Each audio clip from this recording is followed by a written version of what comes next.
പളനി മുരുകൻ ക്ഷേത്രത്തിലെ വിഗ്രഹം മാറ്റാൻ തമിഴ്നാട് സർക്കാർ മുൻപ് നടത്തിയ നീക്കങ്ങൾ പരാജയപ്പെട്ടത് ദൈവിക നിശ്ചയമാണെന്ന് ഭക്തരിൽ പലരും ഇന്നും വിശ്വസിക്കുന്നു. അഗാധ പണ്ഡിതനായിരുന്ന ഭോഗർ സിദ്ധർ നിർമ്മിച്ചതെന്ന് വിശ്വസിക്കുന്ന ഈ വിഗ്രഹത്തിന് തേയ്മാനം സംഭവിക്കുന്നു എന്ന നിഗമനത്തിലാണ് 2003 പുതിയൊരു വിഗ്രഹം കൂടി പ്രതിഷ്ഠിക്കാൻ തമിഴ്നാട് സർക്കാർ തീരുമാനിച്ചത്. എന്നാൽ ആ നീക്കം തികച്ചും ആകസ്മികമായി പരാജയപ്പെടുകയാണുണ്ടായത്. ലക്ഷങ്ങൾ ചിലവാക്കി നിർമ്മിച്ച പുതിയ പഞ്ചലോഹ വിഗ്രഹം പ്രതിഷ്ഠിച്ചെങ്കിലും അധികം വൈകാതെ തന്നെ അതിന്റെ നിറം മാറുകയും വിഗ്രഹത്തിന് കേടുപാടുകൾ സംഭവിക്കുകയും ചെയ്തു. ഒടുവിൽ പഴയ വിഗ്രഹം തന്നെ നിലനിർത്താൻ തീരുമാനിക്കുകയും ചെയ്തു. ഇത് ഭോഗർ സിദ്ധർ തന്റെ യോഗശക്തിയിലൂടെ രൂപകൽപ്പന ചെയ്ത മൂലവിഗ്രഹത്തിന്റെ ചൈതന്യം മാറ്റാൻ കഴിയില്ല എന്നതിന്റെ തെളിവായി ഭക്തർ വിശ്വസിക്കുന്നു.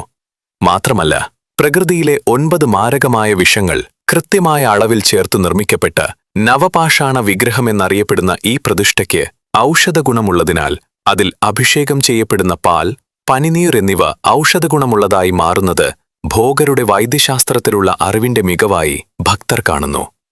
ഈ വിഗ്രഹം മാറ്റാനായി നടത്തിയ നീക്കങ്ങൾ വലിയ നിയമപ്രശ്നങ്ങളിലും പ്രതിഷേധങ്ങളിലും അവസാനിച്ചു. വിഗ്രഹം മാറ്റാൻ ശ്രമിച്ച ഉദ്യോഗസ്ഥരിൽ ചിലർ അറസ്റ്റ് ചെയ്യപ്പെട്ടു. മറ്റു ചിലർക്ക് പലവിധ തിരിച്ചടികൾ നേരിട്ടതായും കഥകളുണ്ട്. ഇത് ഭോഗർ സിദ്ധരുടെ മാഹാത്മ്യവും വിഗ്രഹത്തിന്റെ അതുല്യമായ ശക്തിയുമാണെന്ന് ഭക്തർ ഉറച്ചു വിശ്വസിക്കുന്നു. അതുകൊണ്ടുതന്നെ മനുഷ്യനിർമ്മിതമായ മറ്റു വിഗ്രഹങ്ങൾക്ക് ആ സ്ഥാനത്ത് നിലനിൽക്കാൻ കഴിയില്ല എന്നതാണ് പളനിയിലെ ഈ സംഭവത്തെ ഒരു അത്ഭുതമായി നിലനിർത്തുന്നത്. ഈ സംഭവത്തെക്കുറിച്ച് നിങ്ങൾക്കെന്താണ് തോന്നുന്നത്? അത് താഴെ കമന്റ് ചെയ്യൂ. ഒപ്പം ഇതുപോലുള്ള വീഡിയോകൾക്കായി ഈ ചാനൽ ഇപ്പോൾ തന്നെ സബ്സ്ക്രൈബ് ചെയ്യൂ. ഓം മുരുകായ നമഃ.